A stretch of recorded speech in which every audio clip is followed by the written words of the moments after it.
The shape of the 2016 presidential race is beginning dimly to come into view, at least on the Republican side. The Democratic side, it's Hillary. And I'd like to share that emerging view with you. There are really these days three power centers in the Republican Party, mainly the financial power centers. One is the Bush organization, the Bush money machine, that has gotten into high gear for the father and for George W. Bush, and now is gearing up for Jeb Bush. It's enormous, and it can probably raise upwards of $1 billion. The second power center is centered around the Koch brothers, K-O-C-H.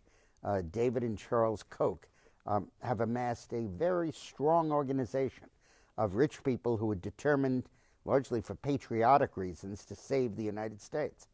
And with very little or any self-interest involved, they have given freely of their fortunes to try to stop what Obama is doing to this country.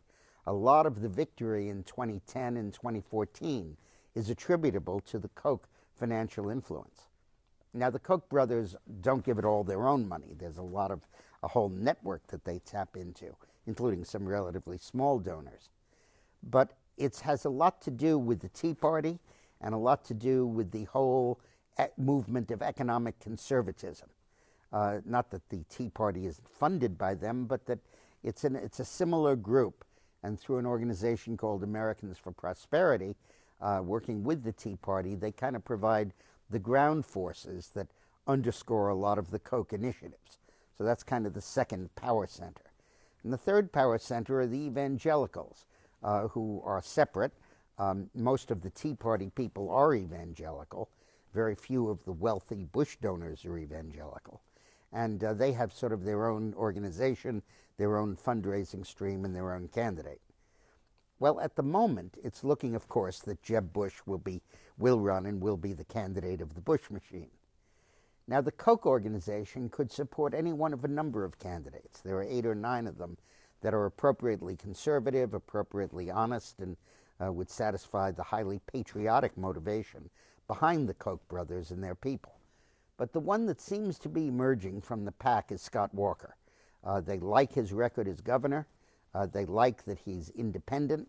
They like that he has a pre-existing financial organization based on the huge amount he was able to raise in his 2 election campaigns and in fighting the recall campaign that the unions mounted against him.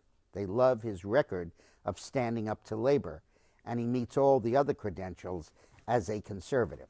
I don't think that that's a hard and fast decision by them. They could still be with Ted Cruz. They probably could not be with Rand Paul because of his foreign policy stuff, and too many of their people are national security types that would abhor that. They could still be for Marco Rubio. They could still be for John Kasich or Jindal. But I think at the moment, Walker is clearly out in front. And then you have the evangelicals, who are probably going to reject Rick Santorum and instead choose Mike Huckabee, who was their favorite in 2008. Now, Huckabee firmly rejects the ghettoization of being the evangelical candidate. He'll use them to get to the dance, but once he's at the dance, he's going to dance to the beat of his own independent drummer and talk about issues that are not evangelical, but that relate to income inequality and a host of other areas.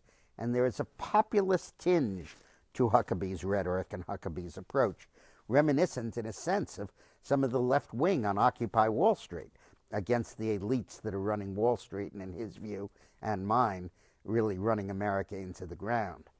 There's also some chance that he might embrace the convention of the states, the idea of having the states meet in a constitutional convention to amend the Constitution without even asking Congress, as permitted by the Constitution, so as to move power away from Washington and back to states and toward the people. So at the moment, it's shaping up as 3 frontrunners: Bush against Walker against Huckabee. And those are 3 great candidates. Any one of them would be a fabulous president and a big improvement over Obama. And may the best person win. Thanks for watching.